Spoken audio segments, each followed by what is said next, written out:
with Christopher Nolan's Odyssey movie coming very soon. There's a lot of expectation, a lot of noise being made about it, positive and negative. Some people are wondering, is it going to be woke? Is it not going to be woke? We have signs that it might be.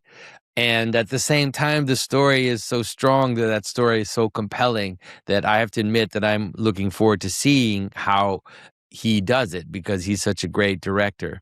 But I think the fact that this story is coming towards us, the fact that the Odyssey is kind of appearing on our cultural horizon right now, the fact that everybody is buzzing around it and talking about it, is a sign of a bigger question.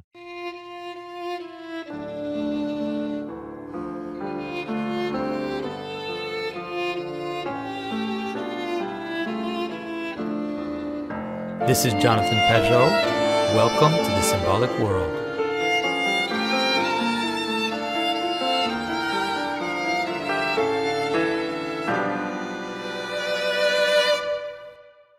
You know, since World War II, we've seen stories about revolution. We've seen stories about how authority must be questioned, about how authority must be challenged, about how hierarchy and empire and fathers and structures are usually tyrannical and have to be skirted or disobeyed. And ultimately, the revolution is part of it. But see, the story about the Odyssey is really a story of a return of the father. It is a story that exists in other guises. You know, one of the reasons I think why the Lord of the Rings trilogy succeeded so well is because it represented this image of the return of the father, the return of the king. There are so many versions of this. Of course, the story of Robin Hood is ultimately about that, which is that when the world turns upside down and the hero must act like a criminal, all we can do is wait for the return of the king, the restoration of a proper order. And of course, that is what the Odyssey is about. The story is about a father returning home after war, going through all these challenges. But one of the things that's going on is that in his home, all these men are there to try to take his wife from him. All these suitors are there to try to kill his son so that he doesn't inherit and take his wife. And so you have this image of all these strangers that are in his home, that are trying to eat his food, take his things, and ultimately take his woman.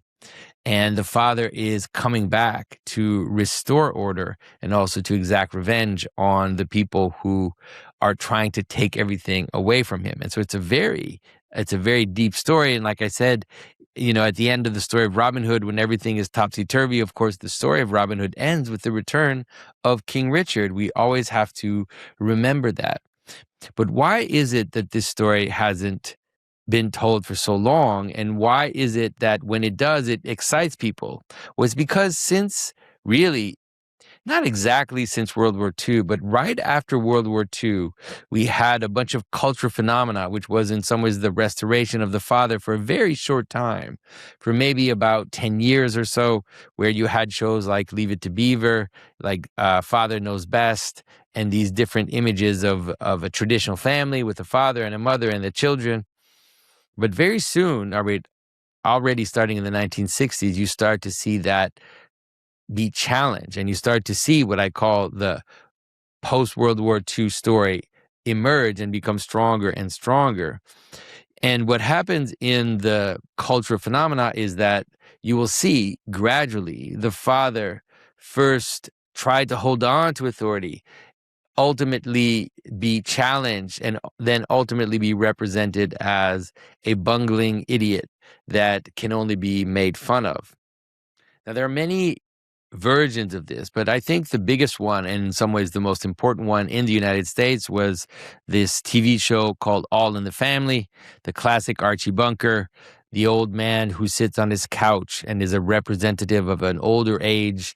He's racist, he's sexist, you know, he tries to be the father in the family, but ultimately the children are leading a revolution, and the children represent the future of his authority and his position being, taken away from him. Now, this is a pretty mild version, but then you will see these versions continue to increase. If you think of, shows like the Flintstones that start a pattern, especially in animation. You see this with the Flintstones, start a pattern, of course, of Fred Flintstone as a kind of irresponsible, loudmouth, selfish man. But then that structure gets taken and then gets increased. You see that happen in the show Married with Children, where now the father is just a complete moron and he's just the butt of the joke. This, of course, happens in The Simpsons, where the father is always doing crazy things and, is completely irresponsible. And of course, the mother is the one that really is the voice of reason and holds it together. And then, of course, if you take from the Flintstones to The Simpsons, what the last version is of course Family Guy, where this gets taken to the very extreme, where now the father is just a complete and utter idiot, with almost no redeeming qualities, and he's constantly getting everyone in trouble and constantly doing all kinds of crazy stuff. And of course, the wife is the reasonable one, is the voice of reason. And so you could see that, since the 1960s, the image of the father has been reduced, and mocked and turned into the butt of the joke. This is, of course, a political move towards feminism, but it also is a deeper narrative move, which is that if you have a story of revolution as the main story, if you have the story where patriarchy, where authority is bad, the Star Wars story, where the father is the evil character and the rebellion is trying to, take the power away from the father that has been corrupted by the evil empire. Luckily, at least in Star Wars, there's a redemptive arc for the father, but the structure is the same one, which is, the father represents someone that has to be defeated, that has to be, taken over.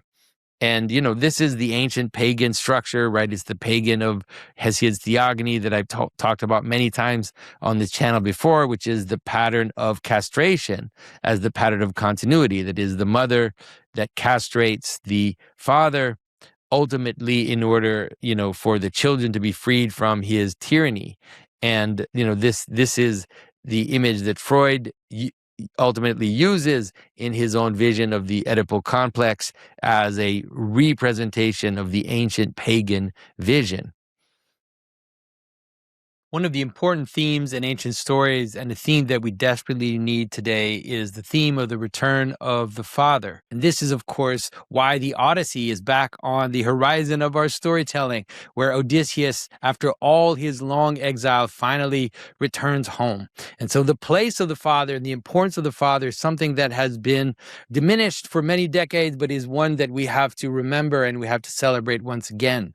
And in our recent fairy tale, Little Red Riding Hood, I emphasize even more clearly than in the other stories the return of the good hunter, the return of the good woodsman, who is, in this version, the story of Little Red Riding Hood, who is able to deliver her and his entire family from the wolf who has tried to devour them, who has tried to infiltrate them, and who has tried to pretend that he was one of them. And so for Father's Day, we encourage you to come and get your version of Little Red Riding Hood.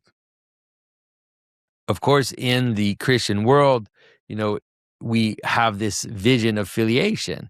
And you see that this notion that, of course, order can be beautiful, order can be powerful. And so, of course, there's always a tension between the two, because it's true that order can be tyrannical, that fathers can be tyrannical. So it's normal that once in a while we see these stories where there is a resistance to tyranny, but we've definitely come to the end of that. We've come to the Family Guy end of this. And what we need right now is stories that show the return of the father and the return of the king. And like I said, that's one of the reasons why Lord of the Rings, I think, was so successful, because it ends with this return of the proper order and the return of the king to his kingdom. Now, the question we have now is Christopher Nolan's Odyssey going to be that? First of all, I want to say that I think the fact that the story is being told hopefully transcends how it's going to be told. That is, the fact that this is the story, that one of the big stories that is kind of appearing on our horizon, shows us that there's a desire for that story. and whether the people making it see the desire for that story and now want to subvert it, or whether this will play out properly is something to be seen. But for sure, the desire for that story is there. And one of the things we've seen in media that's happened in the past, just very few years, you see this, of course, with Kevin Smith's He-Man series, which is the attempt to suggest that we're going to show a return of the father, a return of the hero, a return of the king, but then subvert people's expectations, right? Do a bait and switch on people's desire for the return of the hero. In Kevin Smith's series, it was supposed to be a story about He-Man, but ultimately this story gets flipped and turned into basically a story about the female heroes and the female, and we've seen, of course, this gender swap happen all over the place, but the funniest one recently has been the bait and switch, which is I'm going to make you think that that's what the story is about, and then I'm going to flip it upside down and turn it into something subversive. Now, the question is that what Christopher Nolan is going to do in his Return of the Father story? Now, there are signs that this might happen, and, these kinds of things I usually don't want to talk about so much on the channel, but I think it's important to mention it.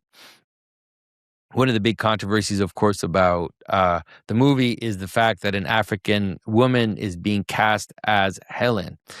And, this is being cast in terms of race, in terms of racism. And, these are categories that I don't find particularly interesting.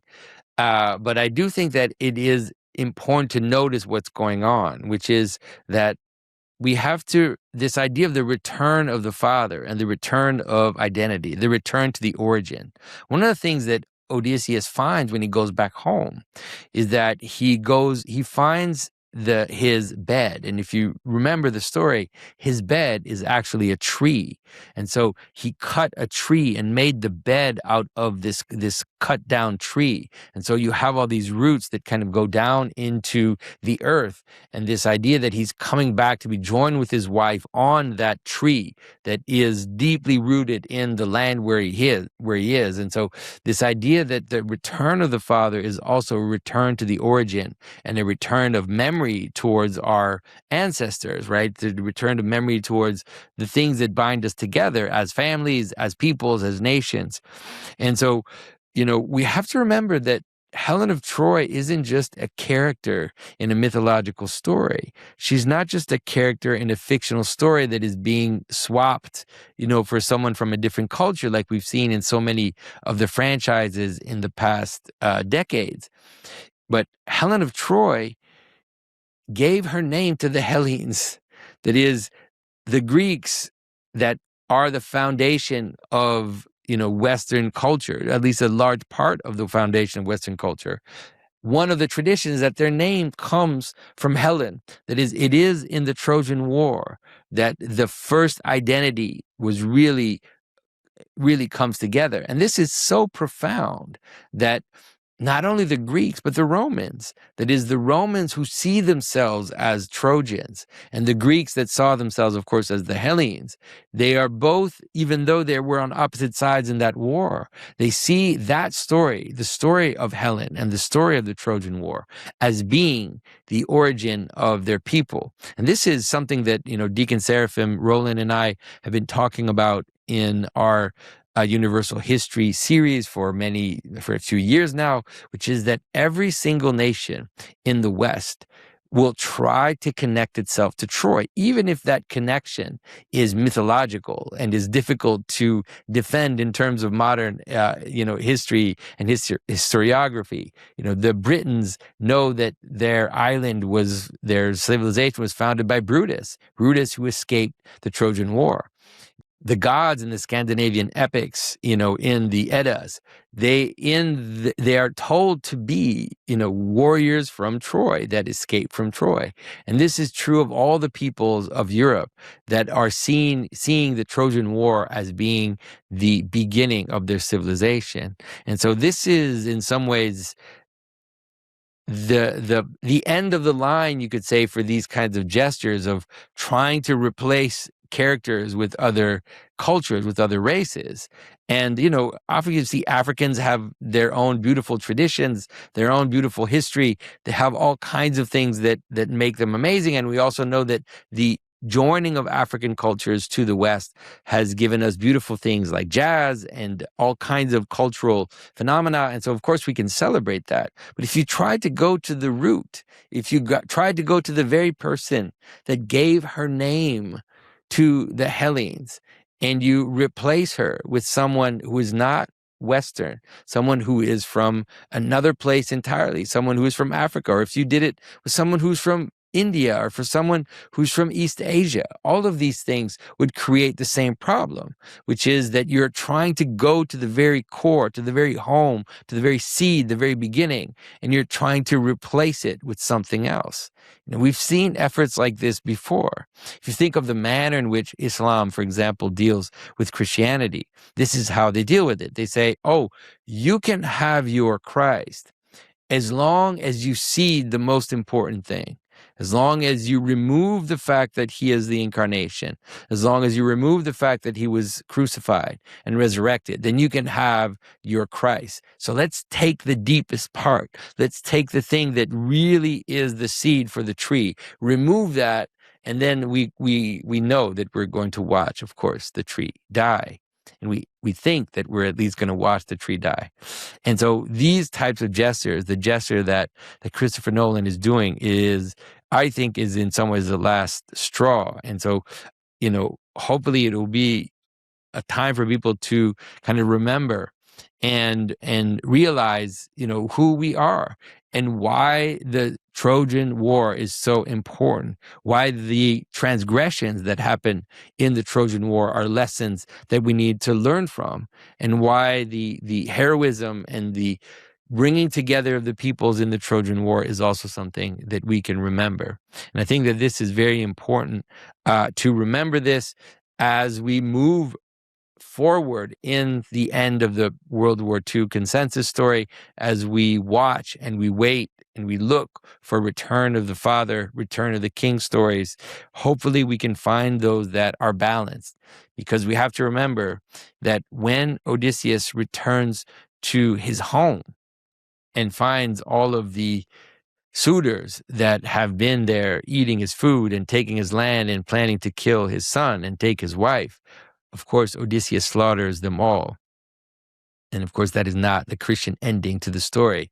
Hopefully that as we move forward in our story, we can find a more balanced and a better version of a return of the king. I think that, the image of the just king, the image of the return of Christ, where justice is done properly and where things are separated properly. Hopefully, this is the image that we can use, and beauty is established, and the kingdom is established, in truth and in justice as well. Hopefully, we can see that as the ultimate version of the return of the king, the return of the father, after all of the chaos. And so I hope this has been useful. We're going to keep looking. We're going to keep watching. As soon as the Odyssey comes out, I will try to make a symbolic interpretation and a review of it, because, I love Christopher Nolan movies. And so I still have a little bit of hope that, this is superficial. Some of these gestures are superficial, and that deep inside there will be a story about the return of the Father in a way that will be fruitful for the future. So thanks everyone for your attention. I hope you enjoy this, and I'll talk to you very soon. Bye-bye.